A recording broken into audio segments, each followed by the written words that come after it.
अस्सलाम वालेकुम। अस्सलाम, नमस्ते, सत श्री अकाल। उम्मीद करता हूँ फिट होंगे, बेहतरीन होंगे, अपनी लाइफ अच्छे से एंजॉय करोगे। हम तीनों की तरह देवों के देव महादेव एपिसोड है जी 327, सेकंड पार्ट है। लाइक शेयर सब्सक्राइब करते हैं, स्ट्रेट चलते हैं वीडियो की तरफ। इनका नाम है राणा मोहम्मद अली, मोहम्मद समीर खोखर, मलिक शक्लानी पाक। So guys, let's start.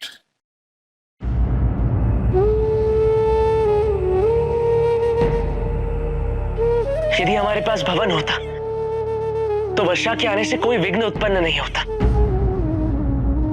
माता ने कहा है ना, शीघ्र यहाँ एक भवन बनने वाला है। अब समय आ गया है कि कैलाश पर एक भवन निर्माण हो। जब हमारे पास प्रकृति की गोद है तो हमें भवन की आवश्यकता ही क्यों? मैं आप दोनों के दर्शन के लिए आया था। प्रभु ने मेरा निवेदन स्वीकार किया और डमरू बजाया।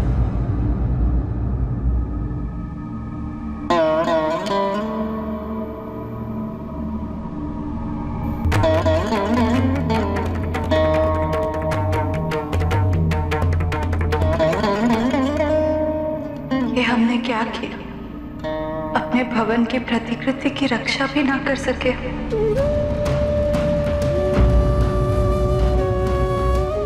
इतने विचलित क्यों हो गए थे कि अपनी ही कृति का स्वयं विनाश कर दिया हमने।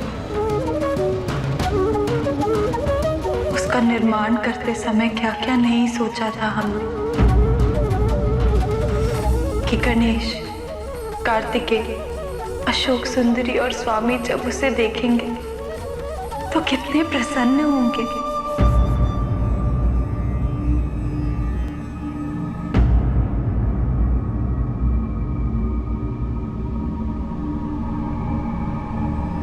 पार्वती,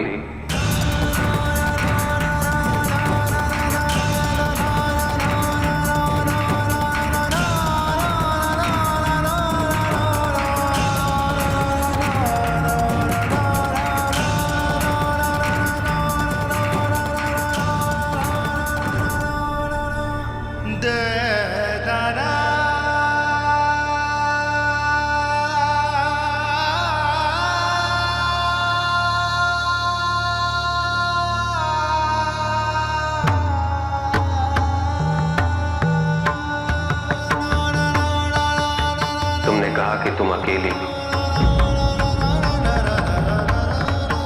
मैं तुम्हारी इस अनुभूति का कारण जानना चाहता हूं पार्वती। क्या दाम्पत्य में यह अनिवार्य है कि पति पत्नी सदैव एक दूसरे के कथन से सहमत हो? क्या विचारों की भिन्नता दोष है? नहीं पार्वती, सहमत ना होते हुए भी एक दूसरे के विचारों का, इच्छाओं का मान रखना आवश्यक है। यदि तुम और मैं केवल एक दूसरे को प्रसन्न करने के लिए सदैव हाँ में हाँ मिलाते रहे तो क्या वो उचित है? क्या वो हमारा वास्तविक रूप होगा? मैं जानता हूं पार्वती कि भवन का निर्माण करना तुम्हारी इच्छा है। मैं तुम्हारी इच्छा का सम्मान करता हूं पार्वती। मैंने कभी भी तुम्हें मेरी इच्छाओं के अनुकूल परिवर्तित होने के लिए विवश नहीं किया।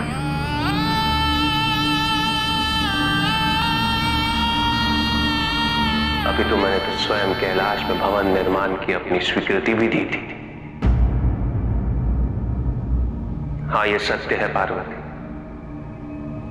कि ना ही मुझे भवन की कोई आवश्यकता है और ना ही कोई इच्छा। भवन तो कैलाश की नियति में ही नहीं था। किंतु सत्य ये भी है कि कैलाश में परिवार की स्थापना भी निहित नहीं थी। गृह की स्थापना करने की कोई इच्छा नहीं थी मेरी। किंतु ये सब कुछ संभव हुआ तो केवल तुम्हारे कारण। आज हमारी संतान है तो केवल तुम्हारे कारण। तुम जगदम्बा हो, तुम्हारे लिए असंभव क्या है पार्वती?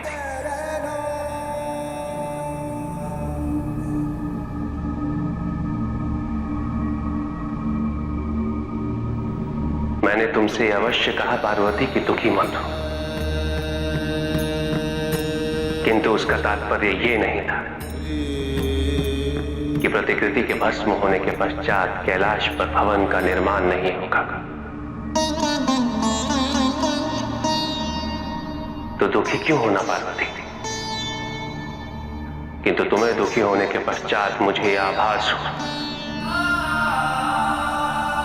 जब तुम एक प्रतिकृति से इतना आसक्त हो गए, तो जब भवन बनेगा तो तुम्हें उससे कितना मोह होगा।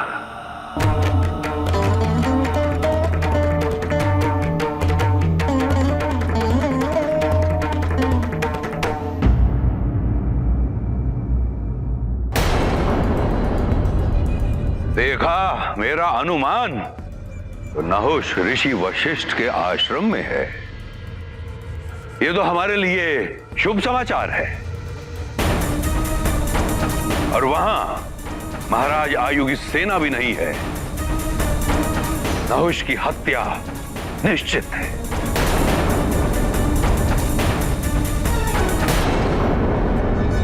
पुत्र मारीच। जी पिताजी। तुम उदग्र और महाहनु के साथ वशिष्ठ की कुटिया पर आक्रमण करने की तैयारी करो। बिना विलंब हमें अपना लक्ष्य प्राप्त करना है।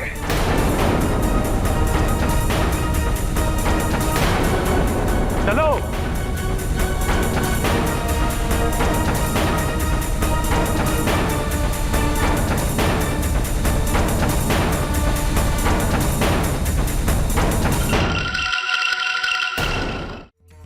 रुको पार्वती,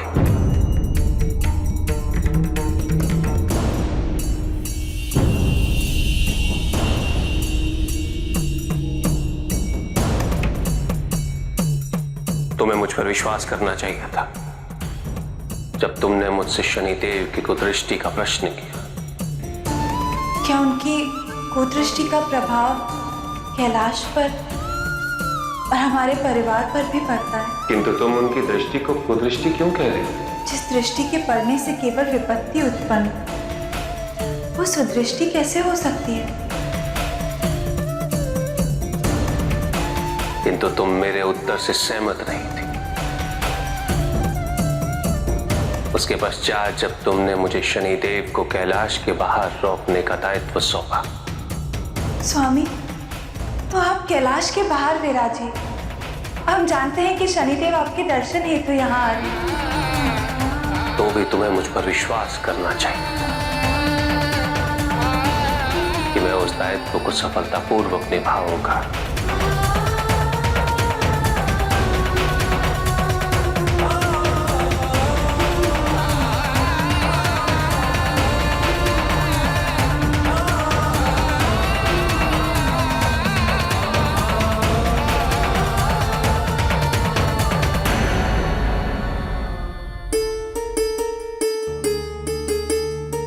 किंतु भवन का मोह या उसे खोने का भय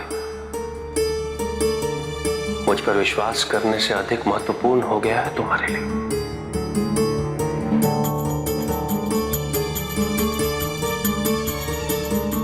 पार्वती, किसी भी संबंध को सबसे अधिक हानि तभी पहुंचती है जब उसमें शंका उत्पन्न होती है।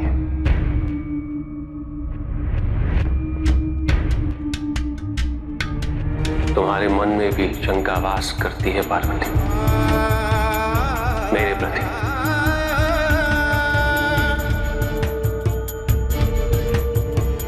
तुम्हें लगता है कि मैं तुम्हारी इच्छाओं को पूरा नहीं करना चाहता पार्वती, किंतु तुम भूल गए। अग्नि को साक्षी मानकर मैंने तुम्हारा पाणी ग्रहण किया था। मैं सौभाग्यवत्व के लिए तुम्हारा पाणी ग्रहण करता हूं। तुम मेरे साथ दीर्घायु शब्दपदी ली थी मैंने।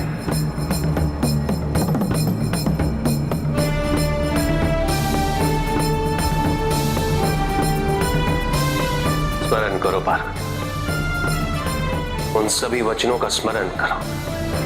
हम नित्य आपकी आज्ञा का पालन करेंगे और सदैव आपके सुख दुख में आपका साथ देंगे।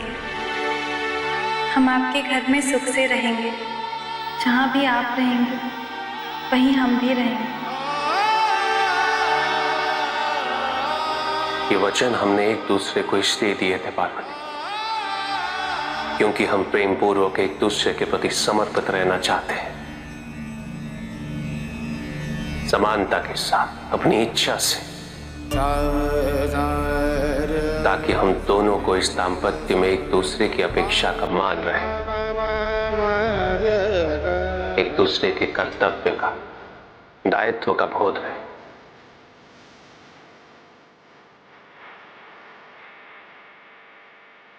तुम्हें हर प्रकार से अपने जीवन में सम्मिलित किया है मैंने पार्वती।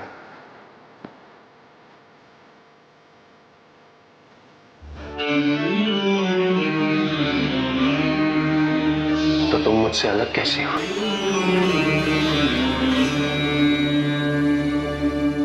मैं तुम्हारे भीतर वास करता हूं पार्वती, और तुम मेरे भीतर।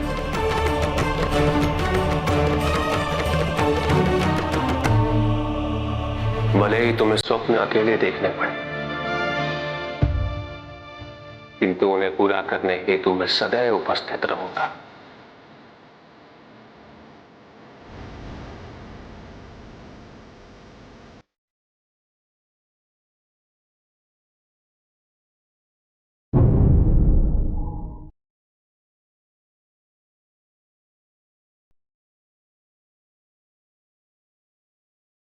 जी, यहाँ पे माता पार्वती जी जो हैं वो काफ़ी ज़्यादा परेशान है जी, जो प्रकृति उन्होंने बनाई हुई थी भवन की, वो प्रकृति जो है उन्होंने अपने खुद से भस्म की है। इस चीज़ को लेकर वो काफ़ी ज़्यादा चिंता में हैं, उनको लग रहा है कि उनसे गलत हो गया। क्योंकि वो जब पीड़ा में इसलिए हैं क्योंकि वो जब सोच रही हैं ना अपनी संतान के बारे में कि गणेश जी जो थे वो कितने प्रसन्न होंगे, कार्तिकेय कुमार, अशोक सुंदरी और स्वामी जी।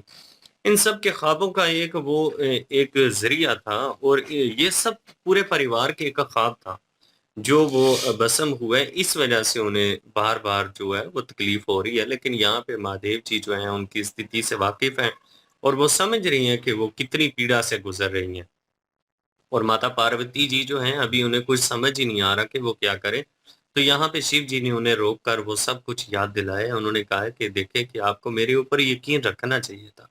जब आपने मुझे कहा कि कैलाश पर्वत के बाहर ही शनिदेव जो है उनको रोकना है, उनको कैलाश पर्वत पे नहीं आने देना, ताकि जो प्रकृति बनाई हुई है, वो उसके ऊपर उनकी क्रूर जो दृष्टा है वो ना पड़े। तो क्रूर दृष्टि से बचाने के लिए महादेव जो है उन्होंने शनिदेव जो है उनको कैलाश पर्वत के बाहर ही रोक लिया था। अंदर तो उन्होंने आने ही नहीं दिया था। वो जो डमरू बजा रहे थे ना, वो डमरू बजाने का एक मकसद ही यही था कि शनिदेव जो है उनको शांति मिले और उनका मन शांत हो जाएगा और वो वहीं से वापस चले जाएंगे। तो वो कैलाश पर्वत पे नहीं आएंगे। लेकिन माता पार्वती जी जो हैं वो थोड़ा-सा इस तरह से स्थिति बन गई थी कि उन्होंने जो प्रकृति बनाई हुई थी, अपनी ही दृष्टि से उसको भस्म कर दिया और अब वो इस चीज़ को लेकर काफ़ी ज़्यादा चिंता में है। लेकिन शिव जी ने एक बात उनसे यहाँ पे पूछी है। उन्होंने कहा है कि जब प्रकृति जो आपने बनाई हुई थी, उसके भस्म होने से आपको इतनी पीड़ा है, तो जब भवन का निर्माण हो जाएगा, भवन बन जाएगा, तो आपने कहा था कि अगर लगा कि कैलाश पर्वत जो है उसके ऊपर भवन बनने से संसार का जो संतुलन है, वो ठीक नहीं रहा, तो आप उस भवन को स्वयं जो है भस्म कर देंगी। तो एक प्रकृति के भस्म करने से आप इतनी पीड़ा में हैं, तो जो भवन होगा उसको कैसे भस्म करेंगी आप? यहाँ पे वो खामोशी से सुन रही हैं और फिर शिव जी ने उनको याद दिलाया कि विवाह के समय जो उनके साथ वचन उन्होंने दिए हुए थे, क्योंकि उन्होंने कहा था कि आप जैसे भी रखेंगे, जहाँ पे भी रखेंगे, मैं हमेशा आपके साथ खुश रहूँगी और आपकी हर खुशी और हर गम में आपके साथ हूँ। अब शिव जी उनकी खुशियों का ज़्यादा ख़्याल कर रही हैं और उनकी बातें जो हैं वो मान भी रही हैं उनको खुश करने के लिए। लेकिन यहाँ पे शिव जी ने उनसे ये भी कहा है, उन्होंने कहा है कि हम एक-दूसरे की इच्छाओं को पूरा करने के लिए, एक-दूसरे को खुश करने के लिए कभी जो ना है वो भी हाँ में मिला देते हैं। तो क्या ये सही है कि जो हम नहीं एक-दूसरे के लिए करना चाहते, सिर्फ़ एक-दूसरे को महज़ खुश करने के लिए करते हैं, तो जो हकीकत है, उससे कैसे दूर हुआ जा सकता है? यहाँ पे शिव जी उनको सब चीज़ों का स्मरण करवा रहे हैं। जी बिल्कुल जी। और शिव जी जो हैं वो उनको बता रहे हैं, क्योंकि वो गुस्सा हुई हुई हैं शिव जी के साथ, और शिव जी के साथ नाराज हैं क्योंकि उन्होंने ताना दिया था कि आपको तो कोई दुख नहीं है ना, कि वो मॉडल जो है वो खत्म हो गया है, ये सिर्फ मैंने ही सपना देखा था, मेरा ही सपना टूटा है, आपका तो नहीं टूटा। तो वो उस हिसाब से जो है वो समझा रहे थे। फिर उन्होंने कहा आपको मुझ पे एतबार ही नहीं है, एतबार होता तो पहले मैंने कहा था कि कोई उनकी जो है वो बुरी नज़र नहीं है। तो लेकिन आपने मुझ पे यकीन नहीं किया, आपने कहा कि आप उसको बाहर ही क्लास से बाहर रखेंगे, तो मैंने वो भी बात मानी। तो फिर भी आपको एतबार होना चाहिए था, आप यकीन रखती कि वो नहीं आने देंगे, क्योंकि मैंने जो है वो उसको रोका हुआ था बाहर ही, तो क्लास में नहीं लेके आता। तो आपने एतबार नहीं किया, जिसकी बिन वजह से जो है आपने वो मॉडल जो है वो खुद ही ख़त्म कर दिया। और ख़त्म करने के बाद अब आप दुखी हैं, आपको मोह हो गया इतना उसके साथ। कोई बात कि अगर जब दूसरे को गिराना पड़ेगा, जब पवन बन जाएगा, तो तब आप क्या करेंगी, तब आप पे क्या गुजरेगी। और बाकी उन्होंने कहा कि वही शादी पे जो उन्होंने वचन एक दूसरे को दिए थे वो स्मरण करवाए, और एक दूसरे पे एतबार करना, एक दूसरे पे यकीन करना, एक दूसरे की ख्वाहिशों का ख्याल रखना, इज्जत करना, तो वो बता रहे थे। तो स्मरण करवा रहे थे और कह रहे थे कि आपके अंदर मैं हूँ और आप मेरे अंदर हैं। तो तो मैंने ये कब कहा है कि भवन नहीं बनेगा। तो पहले तो मैंने मतलब वो अपना बता रहे थे कि वैरागी था, तो लेकिन घर बसाने का भी मेरा कोई आइडिया नहीं था, लेकिन वो भी आपकी वजह से जो है वो सारा हुआ, तो माता पार्वती की वजह से। तो फिर जो है वो बच्चे भी हुए वो माता पार्वती की ख्वाहिश पे। तो सारा कुछ जो है माता पार्वती जी की ही वजह से हुआ, हालांकि शिव जी जो है वो घर भी नहीं बसाना चाहते थे। तो ये तो शुरू से हमें पता है। वो जब सती के वक़्त भी जो है वो महादेव जी इनकार ही करते रहे हैं, फिर बाद में पार्वती जी के वक़्त भी, तो वो भी हुआ। तो कह रहे थे कि भवन भी बन जाना था, तो भवन से मैं कौन-सा इनकार कर रहा था। वो हालाँकि मेरी नीयत नहीं है और ना ही कैलाश की नियति में है कि यहाँ पे भवन बने। लेकिन जो है वो यहाँ पे एक घर बसाना वो भी नियति में नहीं था, लेकिन वो भी हुआ। तो घर भी बन जाना था, लेकिन आपने जो है वो भरोसा नहीं रखा। तो फिर जो है वो यही चीज़ें स्मरण करवा रहे हैं और एहसास दिला रहे हैं माता पार्वती जी को। और दूसरी साइड पे देखा जाए तो असुर जो हैं, वो उनको ज़ाहिर है ठिकाना पता चल चुका है नहुष का। वो क्या नाम है, ऋषि वशिष्ठ, उनके जो है वो क्या कहते हैं आश्रम। उसको, आश्रम में। तो वहाँ पे अब उन्होंने अपने बेटे को जो है वो भेजा है। अब वो वहाँ पे जाएगा, अब मारने के लिए ज़ाहिर उन्होंने भेजा, कह रहे हैं कि महाराज आयु की जो है वो सेना भी वहाँ पे नहीं होगी।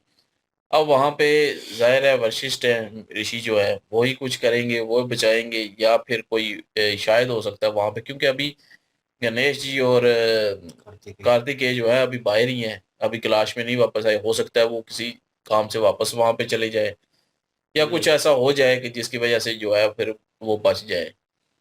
तो अभी आगे देखते हैं जी क्या होता है। बिल्कुल जी, और होना मेरे ख़्याल में यही है, क्योंकि और कोई वहाँ पे मौजूद नहीं है और असुरों ने हमला करना है और फुल प्रूफ प्लान है उनके पास। अभी तो लग ऐसे रहा है कि नाखुश जो है उनकी मृत्यु हो जाएगी, लेकिन वो जो है गणेश और कार्तिकेय जो है अभी निकले हैं। मेबी उनको रास्ते में देखें या उनको कंसर्न हो इस चीज़ का, और वो जो है वापस मुड़े। तो कोई ना कोई ऐसी चीज़ जो है वो होगी, और क्योंकि हेल्प आउट वही कर सकेंगे, और कोई मुकाबला मेरे ख़्याल में नहीं कर सकेगा उनका, क्योंकि वो रूप बदल के आते हैं, धोखा देते हैं, छलावा है एक किस्म का।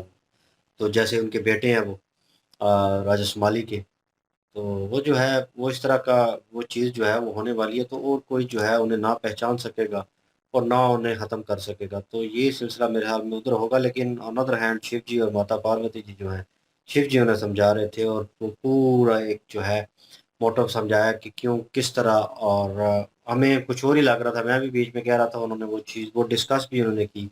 वो माता पार्वती जी को दोबारा उन्होंने वो याद दिलवाई कि मैंने ये कहा था, मेरे ये अल्फाज थे, और असल भरोसे की बात थी एक दूसरे के ऊपर।